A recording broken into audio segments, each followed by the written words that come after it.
constituency. Those are getting the seats in the Congress party. I am telling you in front of media, I won't talk to you. If you are doing like this, I will take action. Please you go. 5 minutes after lunch.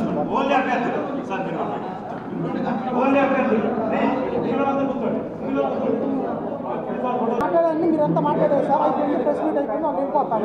మా బాధలు ఎవరు చెప్తాడు? You want to talk to me now? I am here.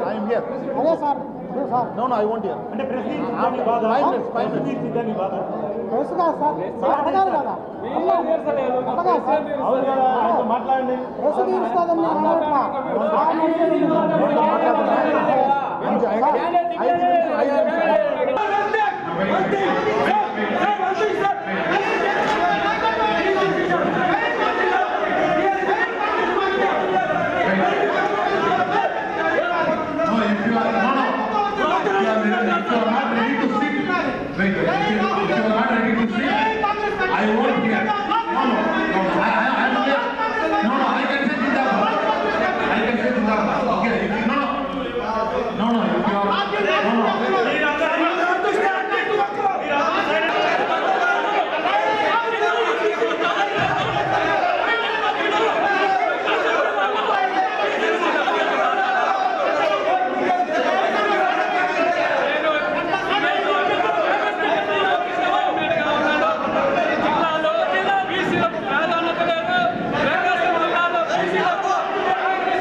మేము అన్ని విధాలుగా మేము సహాయపడతాము.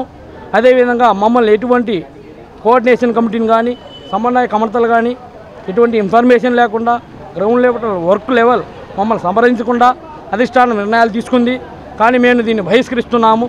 జిల్లాలో 7 నియోజకవర్గాలలోనూ ఒక ఓబీసీ కూడా ఇవ్వకపోవడం చాలా బాధాకరం. ఇది కాంగ్రెస్ పార్టీకి ఇది సరైన పద్ధతి కాదు అని నేను తెలియజేస్తున్నాను. అటు వైసీపీలో అటు టీడీపీలో బీసీలకు ప్రాధాన్యత ఇస్తున్నప్పటికీ కాంగ్రెస్ పార్టీ ఎందుకు ఇవ్వట్లేదు బీసీలకు ప్రాధాన్యత?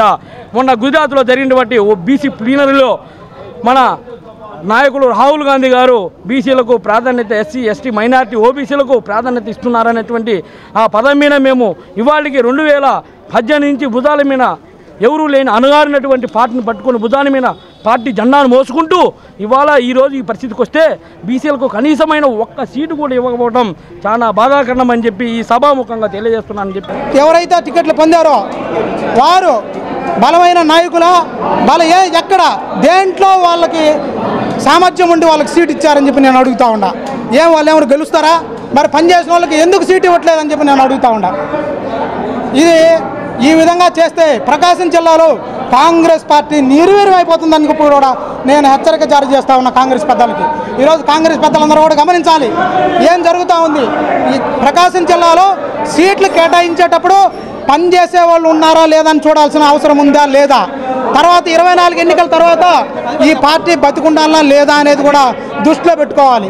కాంగ్రెస్ పార్టీ బతికుండాలి, కాంగ్రెస్ పార్టీ ఉండాలి, కాంగ్రెస్ పార్టీ నాయకత్వం ప్రజలకు ఉండాలి అనేటువంటి లక్ష్యంతో మేము కాంగ్రెస్ పార్టీలో పనిచేసాం. కానీ మాకు సీట్ ఇవ్వలేదు. అయితే సీట్ ఇవ్వలేదని కాదు, సామర్థ్యం ఉన్న వాళ్ళకి మాకంటే ఎక్కువ సామర్థ్యం ఉంటే వాళ్ళకి సీట్ ఇవ్వాలి. కానీ అలా జరగలేదు కాబట్టి మేము ఈరోజు మీడియా ముందుకు వచ్చి మేము ప్రశ్నిస్తూ ఉన్నాం ఈ విషయాన్ని. చైర్మన్ని ఈ జిల్లాలో నా పేరు టీకే మస్తాను. ఈ జిల్లాలో బీసీలకు ఇవాళ సీటు కేటాయించకపోవటము చాలా దుర్మార్గము. ఇవాళ బీసీలలో కమిటీలు వేసి జిల్లా స్థాయిలో కాంగ్రెస్ పార్టీని నేను ఎంతో బలోపేతం చేశాను. బలోపేతం చేసినందుకు నాకు ఈరోజు ప్రాధాన్యత దక్కలేదు. మా బీసీలకు వచ్చేసి ఈ రోజుకి ఒక సీటు కేటాయించకపోవటం కాంగ్రెస్ పార్టీ మీద అభిమానంతో మేము ఎంతో బాధపడుతున్నాం. బీసీలము ఖచ్చితంగా మాకు సీటు కేటాయించాలి, అధిష్టానం ఆలోచించాలి, ఒక్కసారి ఖచ్చితంగా చేయాల్సిందిగా మేము కోరుతున్నాము. అధిష్టానం ఇప్పటికైనా గుర్తించాలని కోరుతున్నాము.